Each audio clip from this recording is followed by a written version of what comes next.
নমস্কার, কেমন আছেন সবাই? মধুমিতার আবারও একটা নতুন ব্লগে আপনাদের সবাইকে স্বাগত জানাই।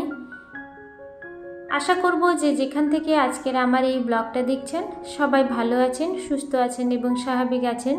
আমি এবং আমার পরিবারও ঠাকুরের আশীর্বাদে সবাই বেশ ভালো আছি। আজকে হচ্ছে বৃহস্পতিবার আর এখন বাজে সকাল 6টা। এখন থেকেই আমি আপনাদেরকে সাথে নিয়ে আমার আজকের দিনটা শুরু করছি। সকালবেলা ঘুম থেকে ওঠার পরে হাত মুখ ধুয়ে নিয়েছি, চোখে মুখে জল দিয়ে এবার গাছগুলোতে একটু জল দিয়ে দিচ্ছি, কারণ এই কদিন হলো খুব রোদ হয়েছে। বৃষ্টির পরে গাছগুলো দেখছি বেশ শুকিয়ে যাচ্ছে।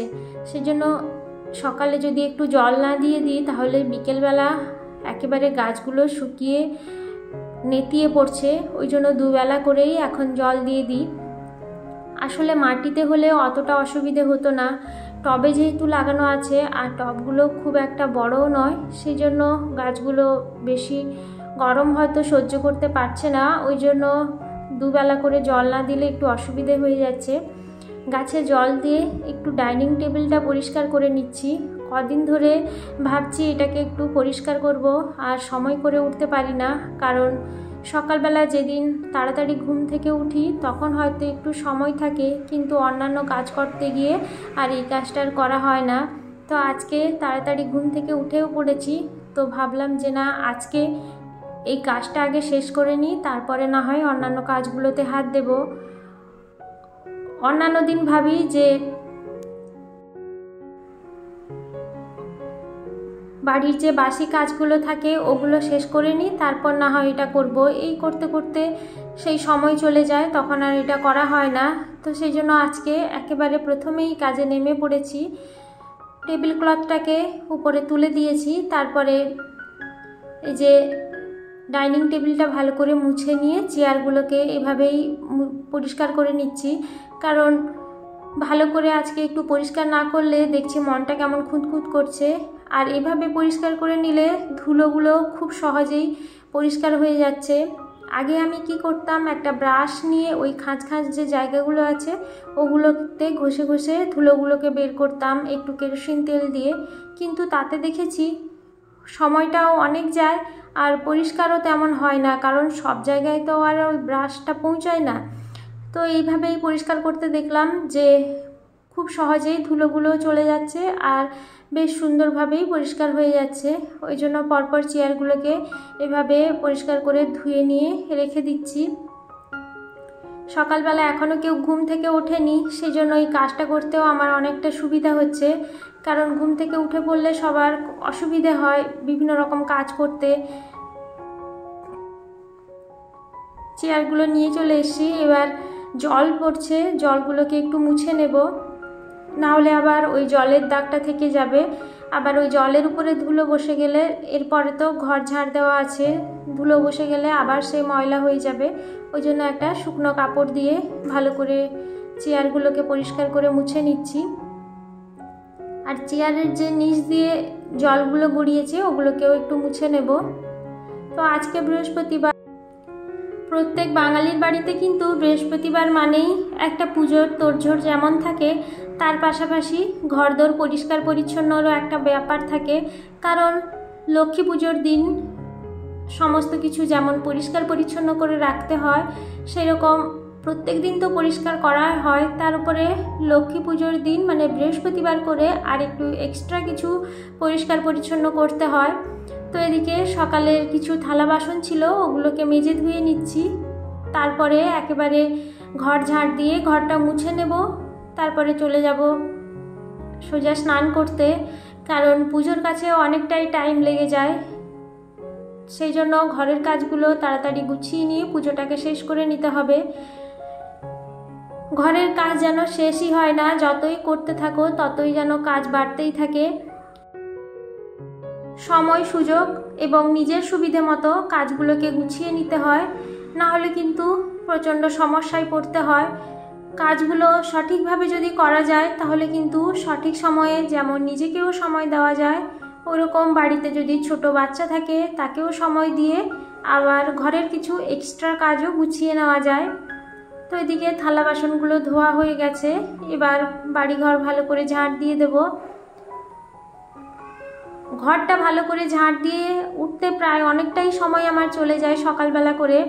আসলে সকালবেলা করে প্রচুর কাজ থাকে, ঠান্ডা মাথায় আগে থেকে ভেবেচিন্তে কাজগুলোকে না করলে দেখেছি আমি পরের সময়গুলোতে ভীষণই অসুবিধায় পড়তে হয়। আর সেই সব সময়গুলো তাড়াহুড়ো করে করতে গিয়ে কাজের মধ্যে নানা রকম ব্যাঘাতের যেমন সৃষ্টি হয়, সেরকম কাজ করতেও অসুবিধে হয়, আর কোনো কাজই মনের মতো করা হয় না।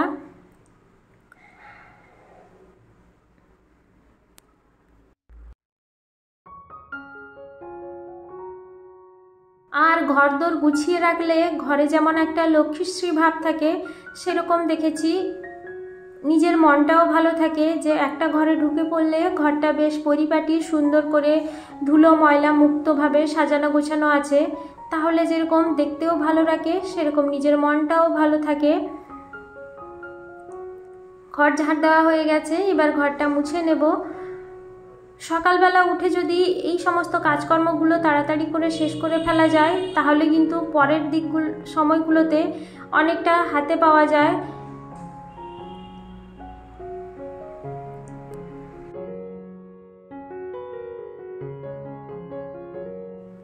আপনারা যারা এতদিন পর্যন্ত আমার সাথে আছেন এবং আমার পাশে আছেন তাদের প্রত্যেককে আমি জানাবো অসংখ্য ধন্যবাদ। আর ইউটিউবটা এমন একটা জায়গা যেখানে একে অপরের সাপোর্ট ছাড়া কিন্তু আমরা কিছুতেই এগোতে পারবো না।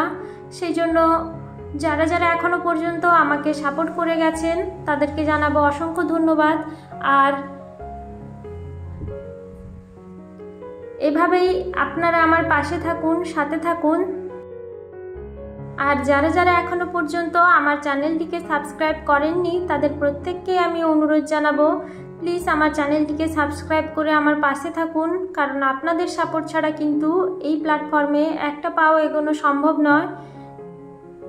তো এদিকে স্নান করে চলে এসেছি, এবার চুলটা আঁচড়ে একটু সানস্ক্রিন মেখে নেব, তারপরে সিঁদুর লাগিয়ে যাব ঠাকুরের পুজো দিতে। তার আগে বিছানাটা একটু গুছিয়ে নেব। সকালে ঘুম থেকে সবাই উঠে পড়েছে, বিছানাটা একটু গুছিয়ে দিয়ে তারপরে যাব। সাধারণত স্নান করার পরে বাসি বিছানায় হাত দিই না, তবুও আজকে গুছিয়ে নিচ্ছি। ঠাকুর ঘরে গিয়ে গোটা গায়ে একটু গঙ্গা জল ছিটিয়ে নেব, তাহলেই ব্যাস হয়ে যাবে।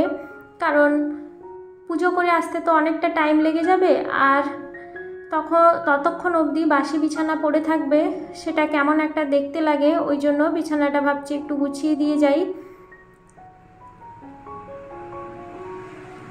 আর তাড়াতাড়ি কাজকর্মগুলো শেষ করে ফেলতে পারলে বিকেলবেলা করে একটু ইউটিউবের কাজ, যেমন ভিডিও এডিটিং কিংবা থাম্বনেল বানানো, অনেক কিছু তো কাজ থাকে না ইউটিউবের, তো সেগুলো করতে পারি। রাত্রের দিকে আর বেশি রাত জাগতে হয় না। আর সারাদিন এত পরিশ্রম হয় যে রাত্রেবেলা বিছানায় গিয়ে ফোনটা হাতে নিয়ে জাস্ট 5 মিনিট হাতে নেওয়ার পরেই কিভাবে যে চোখটা বন্ধ হয়ে আসে সেটা বুঝতেই পারি না। সকালবেলা যখন ঘুমটা ভাঙে তখন তো পুরো আঁতকে উঠি যে আমার রাত্রেবেলা ভিডিওটা ঠিক মতো এডিটিং করতে পারলাম না, সকালে আমি কি করে ভিডিওটা পাবলিশ করব, সেটা ভেবেই যেন মনের মধ্যে একটা তাড়াহুড়ো কাজ করে। তো এদিকে দেখুন ঠাকুর পুজো দেওয়া হয়ে গেছে, এই যে লক্ষ্মী মাকে আমি পুজো করে দিয়েছি। আর এদিকে চলে এসেছি রান্না বান্না করতে। সকালে রান্না শুরু করে দিতে হবে, না হলে কিন্তু অনেকটা সমস্যা হয়ে যাবে, অনেকটা বেলা হয়ে গেছে।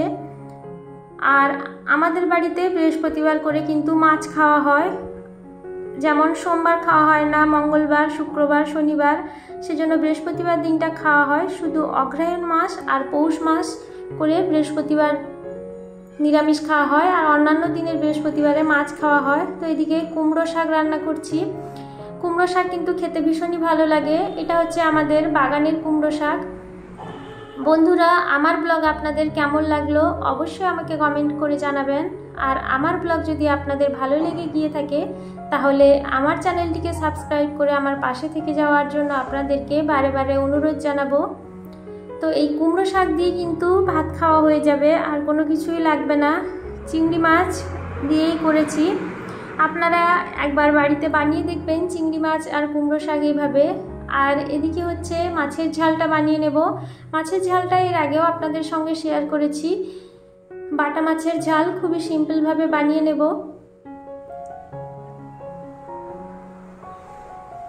কাজের চাপ তো প্রত্যেক দিন থাকবেই, কিন্তু সব কিছু কাজ সময় মতো গুছিয়ে করে নেওয়াটাও একটা ঝক্কিপূর্ণ ব্যাপার। তো সেগুলো সামলে নিজের জন্য টাইম বের করা কিংবা ইউটিউবের কাজের জন্য নিজের সময় বের করা, সেটা কিন্তু খুবই চাপের ব্যাপার। মাছ রান্না হয়ে গেছে, আর শুধু লাল শাকটা করলেই হয়ে যাবে।